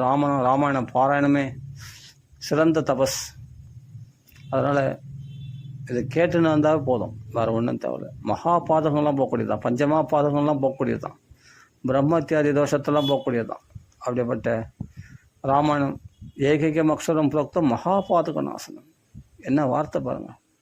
புனாத புவனம் புண்ணியா ராமாயண மகாநதி. ராமாயண நதி பெருக்கெடுத்து ஓடுதான். எதுனா புவனம் முழுவதையும் புனிதமாக்கிறதுக்காக பெருக்கெடுத்து ஓடிக்கொண்டிருக்கிறதான் ராமாயணம். எங்கெங்கெல்லாம் பாராயணம் பண்ணுறாங்கன்னா எத்தனை ரகுநாத கீர்த்தனம் தத்திர கிருதமஸ்து கஞ்சனம். அங்கங்கே ஆஞ்சநேய சுவாமி வந்துடுவாராம். அந்த இடத்துல நம்ம பில்லி சூன்யம் பேய் பிசாசு எல்லாம் ஆஞ்சநேயர் இடத்துல வராது. அடிபட்டு போயிடும், நொறுங்கி போயிடும். ஆஞ்சநேய சுவாமி தூளாக்கிட்டு வராத.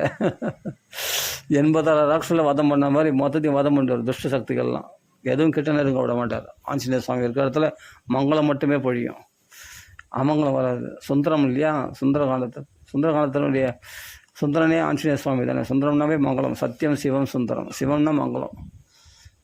அப்படியேப்பட்ட சத்திய சோர்வி ஆகிய சிவம் சுந்தரம் ஆகிய மங்கள சோர்வி ஆகிய ஆஞ்சநேய சுவாமி இருக்கும்போது நம்மளுக்கு அமங்கலமே நேராது. ராமாயணம் பாராயணம் சேமத்தை உண்டாக்கக்கூடியது, சந்தோஷத்தை உண்டாக்கக்கூடியது. அவ்வளோதான். இப்போ என்ன ராமாயண பாராயணத்துக்கு கைடன்ஸ் இல்லை. ஏன் கைடன்ஸ் இல்லை? இந்த போடுற ராமாயணத்தை அப்படியே ஃபாலோ பண்ணே வாங்க. என்ன புதுசாக சாதனை பண்ணி என்ன அந்த டக்குன்னு ஏதாவது மிராக்கிள் நடக்கணுமா, ஏதாவது அதிசயம் நடந்தால் தான் நம்புவோமா? அப்படி இருந்தால் தான் நம்புவீங்களா? இல்லை. இது என்ன பெருசாக ஆஹா ஓஹோன்னு இருந்தால் தான் நம்ம நம்புகிறோம். அப்படிலாம் கிடையாது. மனசில் சாந்தி உண்டாயிடும் ராமாயணம் படித்தா. அதுதானே பெரிய விஷயம். மனசில் நிம்மதி உண்டாயிடும். எதுவுமே பரபரப்பு இருக்காது, அவசரம் இருக்காது, படபடப்பு இருக்காது. சந்தோஷமாக காலம் போகும். ஆனந்தமாக பகவான் தர்மார்த்த காமம் மோட்ச 4 வித புருஷார்த்தங்களும் பகவான் அள்ளி கொடுத்துருவான். குடும்ப விருத்தி, தனதானிய விருத்தி எல்லாமே கொடுத்துருவான் பகவான் ராமச்சந்திரமூர்த்தி.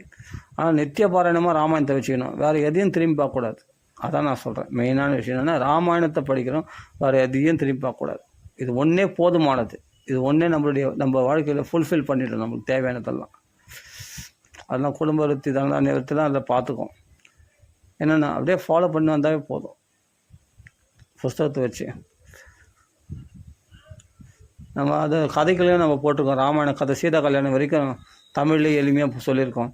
இன்னும் இது நவாகம் முடிஞ்சால் அப்புறமா ராமருடைய கிருபை இருந்தால் மேலே நம்ம ராமாயணத்தை மேலே சீதா கல்யாணத்துக்கு அப்புறம் பரசுராம கர்ப்பபங்கம், அயோத்தியா பிரவேசம், அப்புறம் அதெல்லாம் அப்புறம் மேல் உள்ள கட்டங்கள்லாம் கூட நம்ம பார்க்கலாம். நம்ம அப்படியே கதைகளாக பார்த்து அனுபவிக்கலாம் நாம்.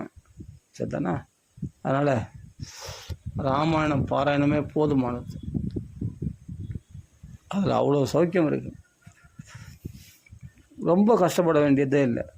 லகுவான பதங்கள், சுலபமான பதங்கள் ராமாயணத்தில். ரொம்ப கடமுடான்னு கஷ்டப்பட வேணாம், மூச்சு அறிக்க படிக்க வேணாம், ரிலாக்ஸாக படித்தாவே போதும், ஈஸியாக முடியுது. அதான் அக்லிஷ்டகாரினக, கிளேசம் இல்லாமல் பகவான் காரியத்தை முடிக்கக்கூடியவன் ராமச்சந்திரமூர்த்தி. அவருடைய நாமாவும் ரொம்ப சுலபமாக ராமா, அவ்வளோதான். சொல்கிறதுக்கு ரொம்ப ஈஸியாக இருக்குது. அதே ராமாயண பாராயணம் பார்த்தா ரொம்ப அழகான பதங்களில் போட்டிருக்கு. அப்படி ரசித்து படிச்சுனே வரலாம். அப்போ சுலபமாக நம்ம பாராயணம் பண்ணி 9 நாளில் அழகாக முடிச்சிடலாம். ரொம்ப சந்தோஷமாக இருக்கும். பாராயணம் பண்ணால் தெரியும், அவ்வளோ சௌக்கியமாக இருக்கும். சரி, இதை நம்ம பூர்த்தி பண்ணிப்போம். ராம ராம ராம ராம ராம ராம ராம. ராமாயண பாராயணம் இதை பூர்த்தி பண்ணுறதுக்கு மனசு வரல. சில விஷயங்கள் சொல்லணும் போல் ஆசையாக இருக்குது. அந்த ராம அனுபவங்கள், ராம குணங்கள் நமக்குள்ளே அப்படியே மிளிர்ந்து பாருங்கள்.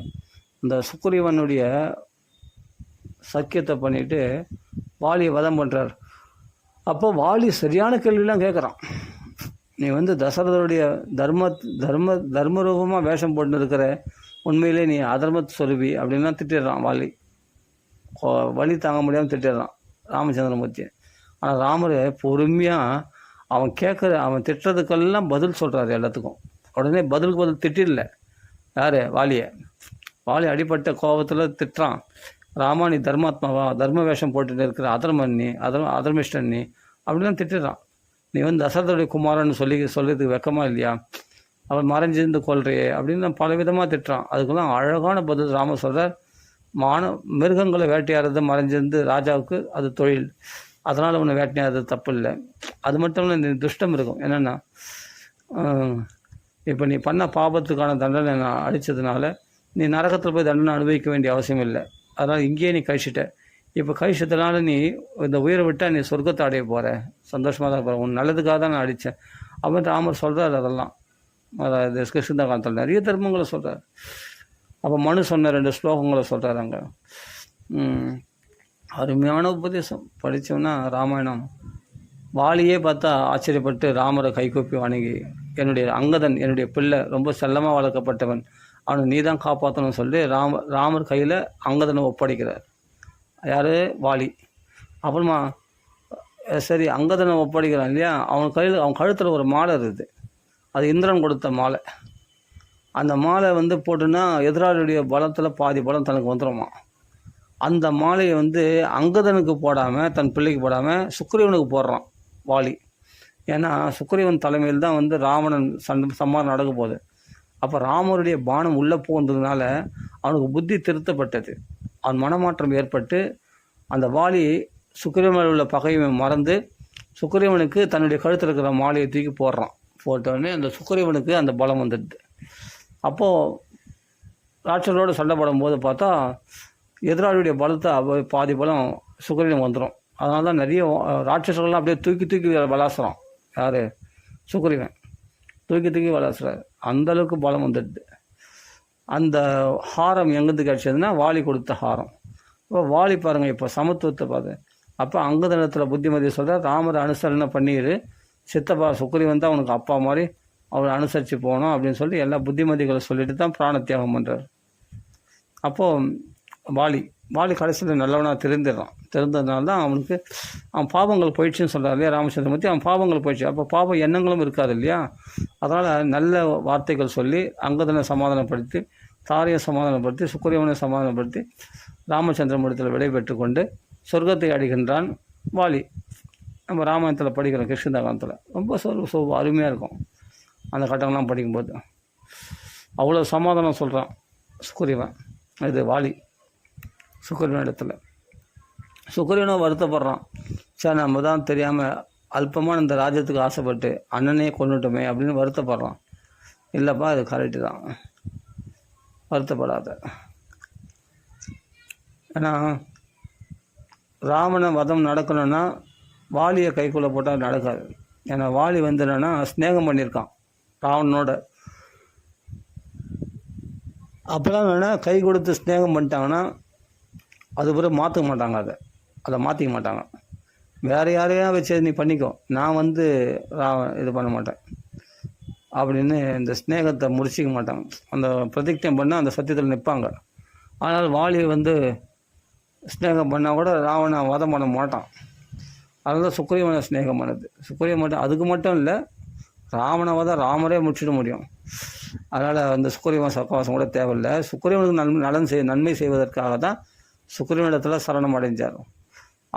அவங்களே சரணாகதி அடைகிற மாதிரி அவனுக்கு எல்லா நன்மைகளும் செய்திடுறார் ராமச்சந்திரமூர்த்தி.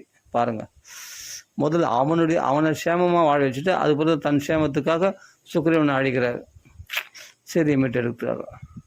முதல்ல அவனுக்கு கிருஷ்ணதா பட்டாபிஷேகம் பண்ணி ருமை அவனுடைய மனைவி அவனோட சேர்த்து வச்சு செல்வ சக்கிரம் கொடுத்துட்டு, அதற்கு பிறகு தான் நீ என்னுடைய கைங்க 2 வருஷம் இப்போ மழைக்காலமாக இருக்குது, மழைக்காலம் முடிஞ்ச பிறகு நாம் எல்லாம் போகலாம் ராவண வதத்துக்கு அப்படின்னு சொல்லி அப்புறமா அவனுக்கு ரிலாக்ஸேஷன் கொடுத்தார். அவன் சந்தோஷமாக இருக்கிறான், 2 மாதம் 3 மாதம் இருக்கிறான். அதற்கு பிறகு மழைக்காலம் முடிஞ்சவொடனே ராமர் தன்னுடைய கைங்கரியத்தில் ஈடுபடுத்துகிறாரு சுக்ரீவனை. நிறைய வானர்கள், கோடிக்கணக்கான வானர்களோடு கிளம்பி போகிறாங்க. இதை பார்க்குறோம் இல்லையா? இதான் ராமாயணம். அதாவது என்னென்னா, ராமர் வாலி கடைசியில் நல்லவனாக தான் மாறுறான், சொர்க்கலோகத்தை தான் அடையிறான் அப்புறமா. அதனால் நம்மளுக்கு எல்லாமே ராமபானம் தச்சதுன்னா அது வைகுண்டத்தை தான் கொடுக்கும் கண்டிப்பாக. அது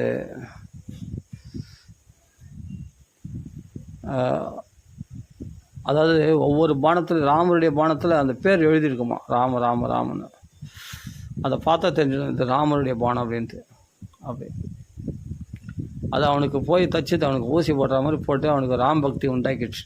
வாலிக்கு ராமபக்தி உண்டாச்சு. ராமர் கையாலே மரணம் அடைஞ்சு ராமரை பார்த்துன்னே உயிரை விட்டதுனால திவ்ய லோகத்தை, சொர்க்கலோகத்தை அடையலாம். அதான் கிரமமுக்தி. சொர்க்கலோகத்தை அடைஞ்ச பிறகு நிறைய கிரமமுக்தி வரும் ராமாயணத்தில் பார்த்தா. இவர் சரபங்கர் பிரம்மலோகத்தை அடைகிறார். அதுக்கு பிறகு வைகுண்டம் ராம சன்னிதானத்தில். ஏன் பிரம்மலோகத்தை அடைஞ்ச அப்புறமா எனக்கு வைகுண்டம் கிடைக்கணுக்காக ராமருக்காக வெயிட் பண்ணி இந்திரன் கூப்பிட்றான், சொர்க்கலோகத்துக்கு வா, பிரம்மலோகத்துக்கு வான்னு. வரமாட்டார். ராமர் சன்னிதானத்தில் பிராண தியாகம் பண்ண சொல்லி சரபங்கர் என்ன பண்ணுறார், ராமர் வந்த பிறகு பிராண தியாகம் பண்ணி பிரம்மலோகத்தை அடைகிறார். பிரம்மலோகத்தை மட்டும் இல்லை, பிரம்மலோகம் அடைஞ்ச அப்புறமா வைகுண்டத்துக்கு போவார், கிரமமுக்தி. அங்கே சௌக்கியங்களை அனுபவிச்சுட்டு தன் தவசக்தினால் பிரம்மலோக சௌக்கியத்தை அனுபவிச்சுட்டு அது பிறகு ராமருடைய கிருபையினால் வைகுண்டத்தை அடைவார், அயோத்தியா தாமத்தை. இப்படி தான் ஜடாயுக்கும் அப்படி தான் மோட்சம் கொடுக்குறாரு. ஆனால் ராமருடைய கருணை எல்லையற்றது. அதனால் இந்த ராமாயண பாராயணம் என்னை பொறுத்தவரையும் பார்த்தா இதுவே இதுதான் பண்ண போகிறேன்.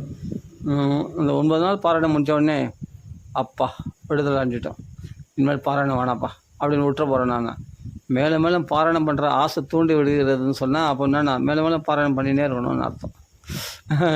இந்த நான் சொல்லிடுறது இல்லை, எனக்கு அது மேலே ஆசை இருக்குது. ஆனால் அதை நிறைவேற்றுறது ராமர் கையில் இருக்குது. அதுதான் கர்மஞ்சேவ அதிகாரஸ்தே மாபலேஷு கதாசன்ற மாதிரி பலன்கள் எனக்கு அதிகாரம். ராமபிரீதிக்காக நம்ம ராமாயணம் படிக்கிறோம், எத்தனையோ தடவை படிச்சிருக்கோம். அப்புறமா ராமர் இஷ்டப்படி தான் மேலே மேலே பாராயணம் பண்ண வைக்கணும். நம்ம பாராயணம் பண்ண ஆசைப்படலாம், ஆனால் அதை பாராயணம் பண்ண வைக்கிறது ராமர்கள் இருக்குது. அதனால் எனக்கு என்ன ஆசைன்னா, பெரிய வரமாக கேட்குறதுல நான் திருப்பி ராமாயணமே பாராயணம் பண்ணினே இருக்கணும். அதுதான் ஆசையாக இருக்குது. சரி, இதை நம்ம பூர்த்தி பண்ணிப்போம். எல்லாருக்குமே ராமபக்தி உண்டாகணும், எல்லாம் ராமாயணம் ஃபாலோ பண்ணணும். எல்லார் வீட்லேயும் ராமாயணம் பாராயணம் பண்ணணும், ராமாயணம் கேட்கணும், எல்லாருமே சிரவணம் பண்ணணும். அதான் நம்மளுக்கு ஆசை. ராம ராம ராம ராம. உங்களுக்கு பிடிச்சிருந்தா தயவுசெய்து இது மாதிரி இப்போ நம்ம போடுற ஆடியோலாம் தயவுசெய்து கொஞ்சம் நிறைய லைக்ஸ் கொடுத்தனா எனக்கு கொஞ்சம் என்கரேஜ்மெண்ட்டாக இருக்கும். அதனால் கொஞ்சம் லைக்ஸ்லாம் கொடுத்தா சந்தோஷமாக இருக்கும். லைக்ஸ் கொடுங்க. இதெல்லாம் நான் நிறைய சொல்ல மாட்டேன், இருந்தாலும் எனக்கு தெரியணும் இல்லையா, உங்களுடைய ஒப்பீனியன்ஸ் எல்லாம் நீங்கள் கமெண்ட்ஸில் தெரிவிங்க. கமெண்ட்ஸில் நீங்கள் உங்கள் அபிப்பிராயத்தெல்லாம் நீங்கள் சொல்லுங்கள். தமிழில் போடுங்க, இங்கிலீஷில் போடுங்க, எப்படியாவது போடுங்க. நிறைய உங்கள் அபிப்பிராயங்கள்லாம் நீங்கள் கேட்குறீங்கள, நீங்கள் உங்கள் அபிப்பிராயங்கள்லாம் கமெண்ட்ஸில் நிறைய போடுங்க. நிறைய கேள்விகளை கேளுங்க. எனக்கு தெரிஞ்சால் நான் சொல்கிறேன், இல்லைனா மற்றவங்களுக்கு கேட்டால் தான் நான் சொல்கிறேன். ஆனால் தயவுசெய்து நிறைய அந்த ஆர்வத்தை நீங்கள் தெரிவிக்கணும். எவ்வளோ பேர் கேட்குறீங்க, ஆனால் கமெண்ட்ஸ் யாரும் தெரிவிக்க மாட்டேன்றீங்க, லைக்ஸும் போட மாட்டேன்றீங்க. அதனால் தயவுசெய்து எல்லாருக்கும் ஷேர் பண்ணி நிறைய லைக்ஸ் பண்ணுங்கள். இதெல்லாம் நான் சொல்லக்கூடாதுன்னு நினச்சேன், ஆனால் இப்போ ஏன் சொல்கிறேன்னா, நீங்களாக செய்வீங்கன்னு நினச்சேன், செய்யலை. அதனால் சொல்ல வேண்டியதாக இருக்குது. சரி, சொல்கிறேன். அதனால் உங்களுக்கு எப்படி இப்போது நான் சொல்கிறேன்னா, எனக்கு தெரிஞ்சது நான் சொல்கிறேன். இப்போது தெரியாத விஷயம் உங்களுக்கு என்ன தேவைன்னு எனக்கு எப்படி தெரியும்? நீங்கள் கமெண்ட்ஸில் தெரிவித்தாதான் நான் ஓகே இது இவ்வளோ பேர் இதெல்லாம் விரும்புகிறாங்க, இந்த விஷயத்தை கேட்குறாங்க அப்படின்னு சொல்லி அவங்களுக்கு நான் பதில் சொல்ல முடியும், கமெண்ட்ஸில் பதில் சொல்ல முடியும். அதனால் நிறைய கமெண்ட்ஸில் நீங்கள் போடுங்க. லைக்ஸ்லாம் நீங்கள் உங்களுக்கு விருப்பப்பட்ட லைக்ஸ் கொடுங்க, நிறைய லைக்ஸ், உங்கள் இஷ்டமாக லைக்ஸை நிறைய கொடுங்க. நீங்கள் இதெல்லாம் போட்டிங்கன்னா எனக்கு என்கரேஜ்மெண்ட்டாக இருக்கும். மேலே ராமாயணத்தை பற்றி மேலே சொல்லணும், மேலே ராமாயணம் படிக்கணும் ஆசை எனக்கு உண்டாகும். அதனால் நீங்களாம் கொஞ்சம் கொடுக்குற ஆதரவுனால்தான் எனக்கு புஷ்டி ஆகும். மேலும் மேலும் ஆன்மீகமான விஷயங்களில் மேலும் மேலும் ஈடுபடணுன்ற ஆசை எனக்கு உண்டாகும். அதே மாதிரி மற்றவங்களையும் ஈடுபடுத்தணுன்ற ஆசை எனக்கு உண்டாகும். நீங்கள் கொடுக்குற ஆதரவு தான், நீங்கள் கொடுக்குற சப்போர்ட் தான் எனக்கு முக்கியம் கண்டிப்பாக. அதுங்களா ஆனாலும் நம்ம ஏற்கனவே எவ்வளோ பேர் கமெண்ட்ஸே போகிறதில்ல, நிறைய லைக்ஸும் கொடுக்குறதில்ல. ஆனால் அப்படியே ஏதோ ராமனுடைய கிருபையினால் அப்படியே ராமாயணம் பாராயணம் பண்ணி வந்திருக்கேன். இருந்தாலும் நீங்களாம் கொஞ்சம் சப்போர்ட் பண்ணிங்கன்னா ரொம்ப இன்னும் என்கரேஜ்மெண்ட்டாக இருக்கும், இன்னும் சந்தோஷமாக இருக்கும். மேலே மேலே நம்ம அதிகமான ஆடியோஸ் வீடியோஸ்லாம் போடலான்னு ஆசையாக இருக்குது. நீங்கள் தான் எனக்கு சப்போர்ட் பண்ணணும். உங்கள் அபிப்பிராயத்தை நீங்கள் கண்டிப்பாக சொல்லணும் கமெண்ட்ஸில். தயவுசெய்து மறந்துடாதீங்க. கமெண்ட்ஸில் போடாமல் இருந்துடாதீங்க. கண்டிப்பாக போடுங்க, நான் எதிர்பார்க்குறேன். ரொம்ப சந்தோஷம். சர்வம் ஸ்ரீ ராமார்ப்பணம். ராம ராம ராம ராம சீதாபதி. ராம ராம ராம ராம ராம ராம ராம ராம. நான் யாருக்காக போடுறேன்? நம்ம உங்களை மாதிரி மக்களுக்காக தான் நம்ம போடுறோம். நீங்களே ஆதரவு கொடுக்கலன்னா யார் கொடுப்போம் சொல்லுவாங்க? நீங்கள் தான் கொடுக்கணும், ஆதரவு கொடுக்கணும். ஆதரவு கொடுத்து நீங்கள் தான் லைக்ஸ் கொடுக்கணும், நீங்கள் தான் கமெண்ட்ஸில் நிறைய தெரிவிக்கணும். தயவுசெய்து கொஞ்சம் ஹெல்ப் பண்ணுங்கள், அவ்வளோதான். ரிக்வெஸ்ட்டாக கேட்டிருக்கேன். வேறு என்ன கேட்க முடியும்? உங்கள் கையில் அதான் கேட்குறேன். நான் ஏற்கனவே சொல்லியிருக்கேன், ஆனால் நான் ஒவ்வொரு வீடியோலையும் நான் சொல்கிறதில்ல. இதெல்லாம் நிறைய பேர் சொல்லுவாங்க, நம்ம அதெல்லாம் சொல்கிறதில்ல. இருந்தாலும் எனக்கு ஒரு ஆசை என்னென்னா, எனக்கும் சத் சங்கம் வேணும். உங்களை மாதிரி பக்தர்கள் இவ்வளோ பேர் கேட்குறீங்க, இந்த சத் சங்கம் எனக்கு கொஞ்சம் ஆதரவு கொடுத்தா எனக்கு ரொம்ப சந்தோஷமாக இருக்கும். எனக்கு நீங்கள் வேணும்னு நான் ஆசைப்பட்றேன். நீங்கள் உங்களுடைய பதில்கள் வேணும், உங்களுடைய அபிப்பிராயங்களும் எனக்கு வேணும். நான் என்னால் தெரிஞ்சால் பதில் சொல்ல முடிஞ்சால் நான் சொல்கிறேன். இல்லைனா யாரெல்லாம் பெரிய மகாத்மாக்கள் இடத்துல கேட்டு கூட நான் சொல்ல முடியும். இல்லை சாஸ்திரங்களில் இருந்தால் கண்டிப்பாக சாஸ்திரத்தில் தெரிஞ்சிருந்து சாஸ்திரங்களை படித்து அதில் கூட எடுத்து சொல்ல முடியும் என்னால். அதனால் நீங்கள் என்ன கேள்வி கேட்கணுமோ ஆன்மீக விஷயமாக, இந்த ராமாயணம் போகிறேன்னா அந்த ராமாயண விஷயமா, இல்லை பாகவத விஷயமா, எது கேட்கணுமோ கேட்கலாம். கேட்டு தாராளமாக கமெண்ட்ஸு, இல்லாட்டி உங்களுக்கு அபிப்பிராயம், உங்களுக்கு எதில் இன்ட்ரெஸ்ட் இருக்கோ, ராமாயணத்துலேயே பாகவத்துலேயே பக்தி விஷயமா, நீங்கள் எந்த கமெண்ட்ஸு இப்போ நம்ம போகிறதுல ஏதாவது சந்தேகம் இருந்தால், ஏதாவது தப்பு இருந்தால், எது இருந்தாலும் நீங்கள் சொல்லுங்கள். உங்கள் அபிப்பிராயத்தை சொன்னால் தான் நான் தெரிஞ்சிக்க முடியும். நான் ஏதாவது தப்பு பண்ணியிருந்தால் கூட நான் அதை திருத்திக்க முடியும் இல்லையா? அதனால் தயவுசெய்து போடுங்க. ராம ராம ராம ராம ராம ராம. ரொம்ப சந்தோஷம். ராம ராம. நீங்கள் தான் ஆதரவு கொடுக்கணும் எல்லாருமே. ராம ராம ராம ராம ராம ராம ராம ராம ராம ராம. जय जानिकांत स्मरण जय जय राम राम गोपिका जीवन स्मरण गोविंद गोविंद. हर नम पार्वती पति हर महादेव सिद्धिविनायक स्वामी की जय. आंजनेय स्वामी की जय. सतगुरु महाराज की जय. सकल साधु मंडली की जय. राम राम राम राम. सीता लक्ष्मण भरत शत्रुघ्न हनुमत समेत श्री रामचंद्र पर ब्रह्मणे नमः. राम राम राम राम राम राम राम राम.